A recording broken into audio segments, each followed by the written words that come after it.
దేవుని ప్రియులకు శుభములు. ఈ దినమందు దేవుని వాక్యాన్ని చదువుకుందాము. హెబ్రీ పత్రిక 13వ అధ్యాయము 12వ వాక్య భాగాన్ని చదువుకున్నప్పుడు, కావున యేసు కూడా తన స్వరక్తము చేత ప్రజలను పరిశుద్ధపరచుటకై గవిని వెలుపుట శ్రమ పొందెను.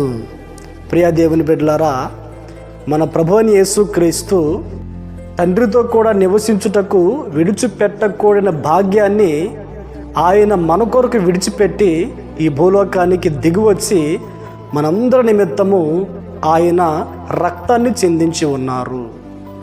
మనందరి కొరకు ఆయన శ్రమ పొంది ఉన్నారు. యెరూషలేము పురవీధుల్లో ఆయన శ్రమ పొంది ఉన్నారు. గవిని వెలుపల ఊరి బయట ఆయన శ్రమ పొంది ఉన్నారు. దేని కొరకు ఆయన శ్రమ పొంది ఉన్నారు?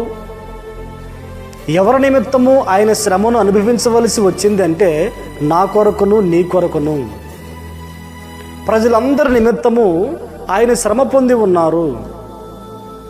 ప్రజలందరి నిమిత్తము ఆయన బాధ పెట్టబడి ఉన్నారు. ప్రజలందరినీ పరిశుద్ధపరచుటకు దేవుడు తన రక్తాన్ని చిందించి ఉన్నారు. దేవుడు తన రక్తమును ప్రజలందరి నిమిత్తము చిందించాల్సిన అవసరం ఏమై ఉన్నది? ప్రజలు పాపములో ఉన్నారు. కర్మ పాపము, జన్మ పాపము. మనుషుని యొక్క జన్మయే పాపము. ఆ పాపములో ఉన్న మానవుణ్ణి పాపములో నుండి విడిపించాలి అంటే పవిత్రమైన రక్తము చిందించబడాలి. ఆ పవిత్రమైన రక్తము పశువుల్లో లేదు. ఆ పవిత్రమైన రక్తము జంతువుల్లో లేదు, కానీ పవిత్రుడైన దేవునిలో ఉన్నది.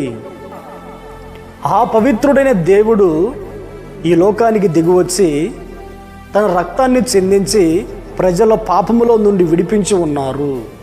ఈ మాటలు వింటున్న ప్రియ దేవుని బిడ్డలారా, ప్రభువైన యేసు క్రీస్తు ఈ లోకానికి దిగివచ్చి రక్తాన్ని చెందించి ప్రాణం పెట్టింది నీ కొరకే, నా కొరకు, మనందరి కొరకు, ప్రజలందరి కొరకు ఆయన ప్రాణం పెట్టి ఉన్నారు. రక్తాన్ని చిందించి ఉన్నారు. ఎందుకు అంటే పాపములో ఉన్న మనము నీతిమంతులుగా తీర్చబడి నీతిగా, భక్తిగా, యథార్థముగా బ్రతుకుటకును, పరిశుద్ధముగా బ్రతుకుటకును, పరిశుద్ధముగా జీవించడానికి ఆయన మన కొరకు ప్రాణం పెట్టాడు, రక్తాన్ని చెందించి ఉన్నాడు. ఈ మాట వింటున్న నీవు ఇంకా ప్రభుని నమ్ముకోలేదా? యేసుక్రీస్తు సర్వశక్తిగల దేవుడు, నిజమైన దేవుడు. నీ పాపాల నిమిత్తము పశ్చాత్తాపడితే క్రీస్తు నిజమైన దేవుడు అని నమ్మి నువ్వు బాప్తిసం పొందగలిగితే నీ పాపములో నుండి విడిపించబడి నువ్వు నీతిమంతుడిగా మార్చబడి, పరిశుద్ధుడిగా నువ్వు మార్చబడి, నీవు పరిశుద్ధపరచబడి పరలోక రాజ్యానికి వారసత్వం పొందిన వ్యక్తిగా నువ్వు మార్చబడతావు. మాటలు వింటున్న నీవు బాప్తిసం పొంది ఉన్నావా? బాప్తిసం పొందిన నీవు, మనమందరము కూడా పవిత్రపరచబడిన వారమే ఉన్నాము. క్రీస్తు రక్తము మనల్ని పవిత్రపరచబడి ఉన్నది గనుక, మన పాపములు సముద్ర అగాధములో దేవుడు పడవేసి ఉన్నాడు గనుక, మనము ఇప్పుడు పరిశుద్ధులము గనుక ఇంకా సంపూర్ణమైన పరిశుద్ధతలోనికి నడిపించబడి క్రీస్తు సారూప్యములోనికి మనం మార్చబడి ప్రభు వచ్చినప్పుడు ఆ పరలోక రాజ్యానికి మనం సిద్ధపడుదుముగాక. యేసుక్రీస్తు మన కొరకు శ్రమలు ఎలాగ అనుభవించి ఉన్నారో, ఆయన రక్తము చేత కడగబడిన మనము, పరిశుద్ధులుగా మార్చబడిన మనము క్రీస్తు వలె గవుని వెలుపుల, శిబిరము వెలుపుల శ్రమ పొంది నిందలు అనుభవిస్తూ ఆ పరలోక రాజ్యానికి మనం సిద్ధపడుదుముగాక. ప్రార్థన.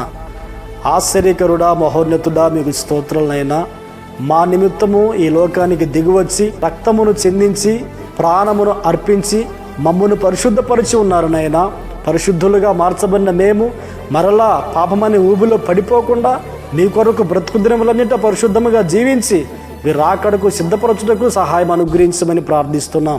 ఈ దినమంతా కృపాక్షేమాలు అనుగ్రహించి ప్రతి వారిని ఆశీర్వదించి మహిమను పొందమని యేసు నామములో ప్రార్థించి అడిగి పొంది ఉన్నాము తండ్రి. ఆమేన్, ఆమేన్. దేవుడు మిమ్మల్ని ఆశీర్వదించునుగాక.